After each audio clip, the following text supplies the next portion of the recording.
Bonjour et bienvenue dans Budget, le podcast qui te réconcilie avec l'argent. Je m'appelle Franck et jusqu'en 2017, j'avais du mal à épargner et j'étais quelquefois à découvert. En 2017, j'ai décidé de prendre les choses en main et j'ai réussi à mettre 10% de mes revenus de côté. En 2018, j'ai réussi à mettre 20% pour en 2019 arriver à 30% avec un salaire de plus ou moins 3 000 € en couple et un loyer de 975 €. Avec le temps, je suis devenu un expert de l'épargne et de l'économie. Ce podcast quotidien s'adresse à tous ceux qui débutent dans la gestion de l'argent et du budget, qui ont du mal à joindre les deux bouts, qui ont des croyances limitantes et qui ont besoin de techniques et de conseils afin de mieux gérer leur budget. Il ne s'adresse pas ou peu aux personnes qui mettent déjà 10 ou 20% de leurs ressources de côté ou qui recherchent des solutions en investissement ou en immobilier. N'hésite pas à t'abonner. À très vite. Bonjour à tous.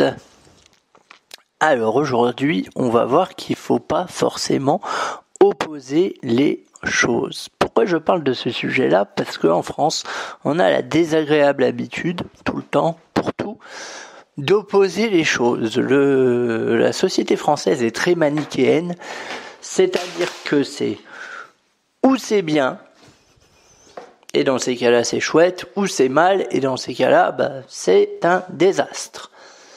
Mais il y a rarement un juste milieu.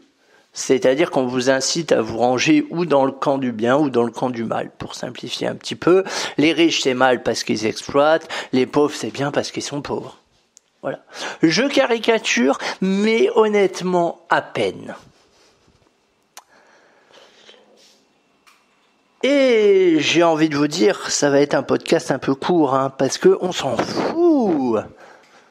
Enfin, je veux dire par là, en France, on est spécialiste quand même de se faire des nœuds au cerveau sur des questions qui, la plupart du temps, nous intéressent que nous, et pour lesquelles on n'aura jamais de réponse.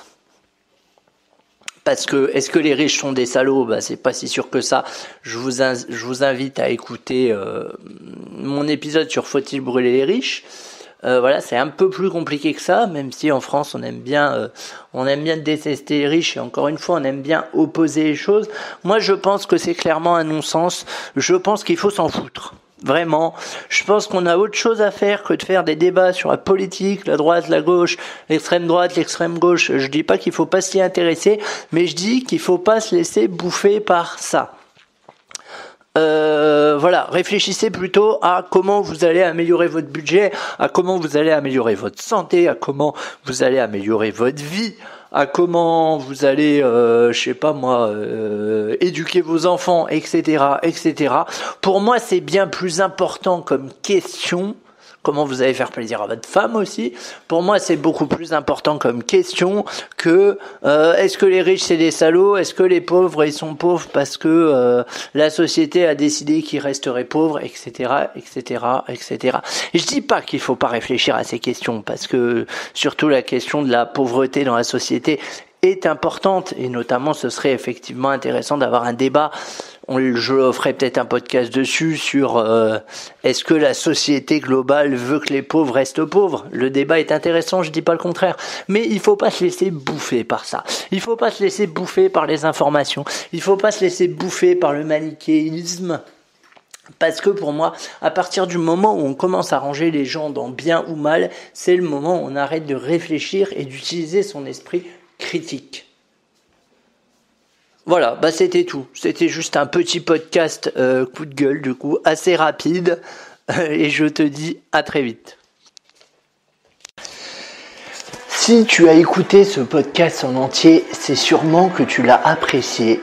Dès lors, n'hésite pas à t'abonner et à le noter sur Apple Podcast. Ça m'aide pour le référencement. Tu peux également le partager aux personnes que tu connais qui seraient susceptibles d'être intéressées par mon contenu. Si tu veux qu'on aille plus loin ensemble, je te laisse voir dans les notes comment tu peux me contacter. Et je te dis naturellement à très vite.